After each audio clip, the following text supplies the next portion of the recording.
kenapa Muhammadiyah menentukan 1 Ramadan, 1 Syawal, dan 10 Zulhijjah itu dengan hisab hakiki wujudil hilal yang tadi dijelaskan oleh Prof. Samsul.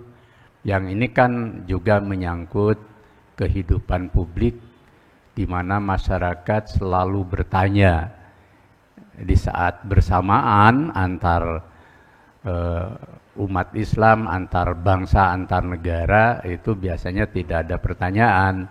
Tapi ketika berbeda, nah lalu pertanyaan itu menjadi milik publik. Dan disitulah kenapa tadi Pak Samsul menjelaskan. Nah, ada hal-hal yang mungkin masih terus perlu kita komunikasikan kepada masyarakat luas, karena sering terkait dengan perbedaan nalar publik mungkin dengan nalar para ulama di dalam menentukan awal-awal bulan yang krusial tadi. Umat masih bertanya kenapa Muhammadiyah memakai hisab wujudul hilal dan kenapa yang lain memakai ru'yah atau juga imkanur ru'yah misalkan, biarpun sudah dihibrid dengan hisab. Itu hal yang memang kita perlu menjelaskan. Pertama dari aspek keagamaan itu ya, bahwa apa yang tadi sudah disampaikan Pak Syamsul, Muhammadiyah tentu juga saudara-saudara kami dari umat Islam yang lain ketika menentukan awal Ramadan, Idul Fitri dan Zulhijjah itu dasarnya ya Islam, yakni pada Al-Quran. Hisab itu kokoh memiliki fondasi pada Al-Quran. Ada dasinin wal hisab dan banyak ayat yang sering disampaikan oleh Majelis Tarzih. Nah, nanti bisa dibuka ya kata hisab di dalam Al-Quran. Kuat sekali. Juga dalam hadis Nabi, biarpun ada 2 versi kan, perintahnya sama, sumu li ru'yatihi, terus waftiru li ru'yatihi fa in guma faqmilu laha gitu, lahu ya. Kemudian ada fa in guma faqduru lahu gitu. Ada 2 hadis. Berpuasalah kamu ketika melihat hilal bulan dan berbukalah ketika melihat, tapi kalau gelap gitu, maka satu sempurnakanlah. Tapi yang satu faqduru lahu. Nah, Muhammadiyah memakai faqduru lahu. Hitunglah gitu. Nah, jadi korelasinya kuat. Yang ketiga tadi aspek kemudahannya, dan kemudahannya juga bukan pragmatis, tapi kemudahan yang diberikan agama.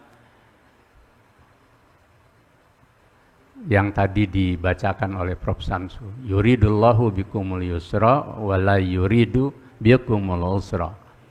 Allah dalam kita beragama dan kehidupan itu menghendaki kemudahan, bukan kesusahan. Termasuk waktu kita COVID itu kan, biasanya kita berkerumun berjamaah di masjid, tapi karena menghindari kemudaratan, kita laksanakan sendiri-sendiri atau di rumah.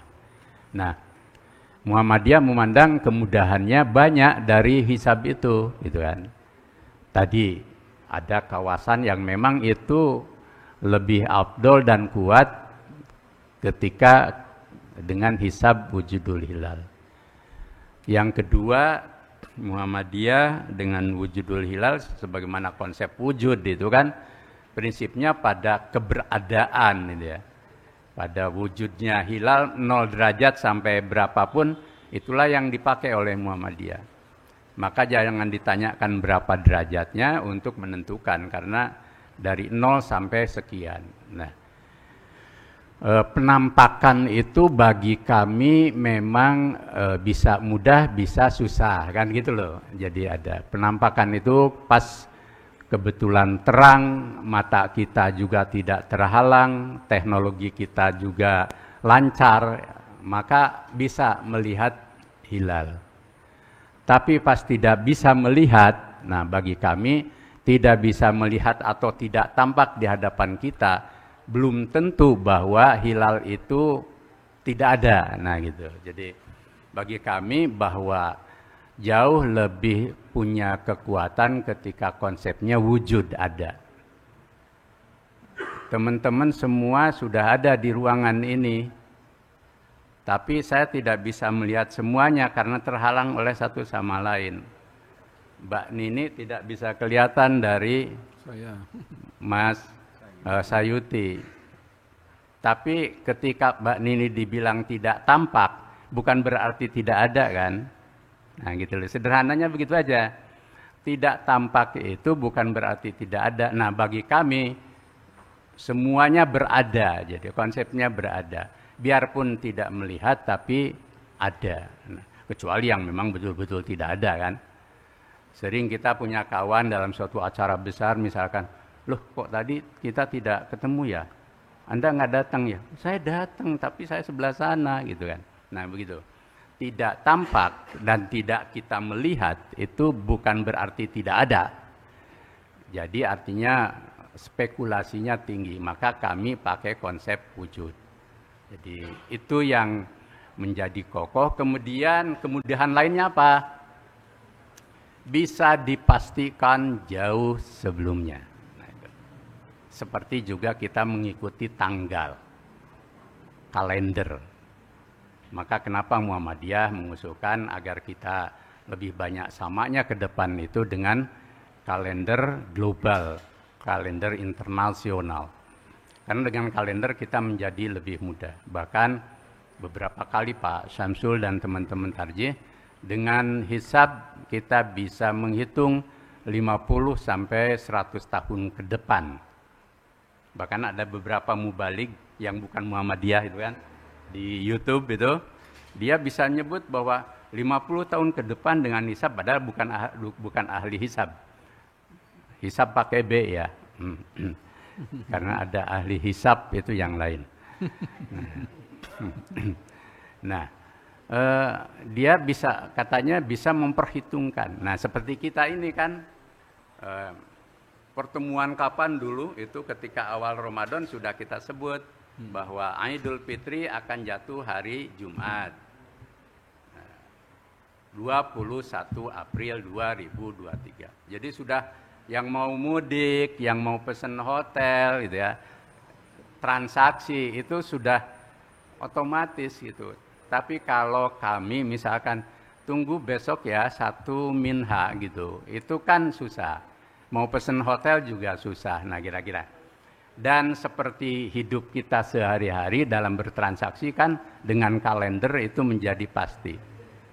Teman-teman tadi bisa dapat hadir ke sini kan undangannya jelas ya. Hari Selasa tanggal berapa sekarang? 18. Berapa? 18 April 2023 jam 16. Soal ada yang lebih awal, lebih telat itu lain masalah. Tapi kan pasti dan tempatnya di sini. Nah, itulah hasil dari kalender, hasil dari hisab. Sehingga hidup menjadi mudah. Jadi tidak lagi susah.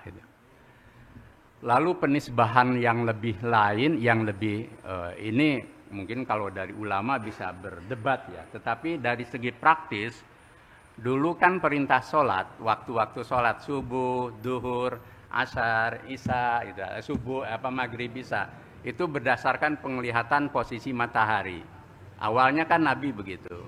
Tapi seiring dengan perkembangan zaman, dengan hisab, dengan perhitungan, apalagi ada jam, bahkan kita punya di handphone ini sekarang kita mudah sekali untuk sholat duhur dan segala macam tanpa harus melihat matahari.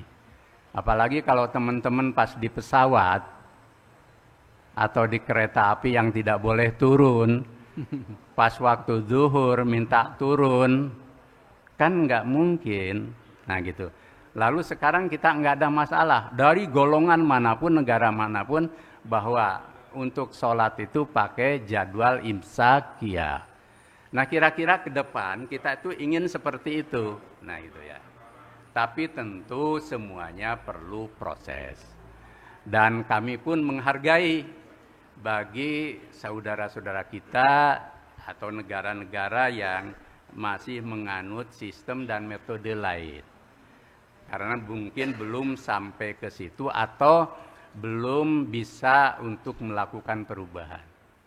Persis seperti dulu Kiai Dahlan waktu awal memperkenalkan arah kiblat ke arah barat daya ya. Itu kan ditentang begitu rupa. Tapi sekarang kan alhamdulillah Kementerian Agama bahkan bikin sertifikasi bahwa setiap masjid harus sudah dapat sertifikat arah kiblat yang benar. Nah, gitu kira-kira seperti itu. Bahwa Terima kasih sudah nonton. Jangan lupa like, subscribe, dan share ya.